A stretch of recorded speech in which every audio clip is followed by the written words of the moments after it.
Hi everyone, it's Bill from Chunky Runner back in the garage.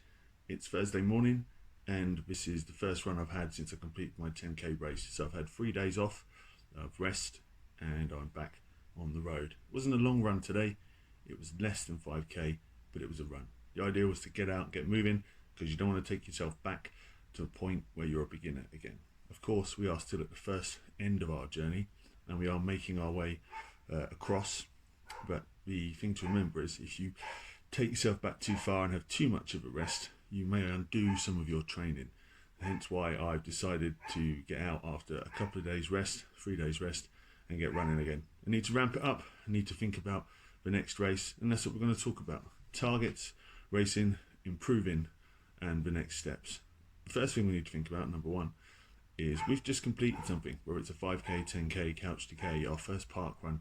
We need to set another goal. It doesn't need to be humongous, doesn't need to be a marathon or a half marathon. It might be another 10k, but within a month, we're within 2 months. So that's the first thing we need to think about. Number two, training. We need to have a look at how we did on our first run or our first race, and we need to do if we can see an improvement, or if we can do anything with our time, or if we could go a bit further on distance.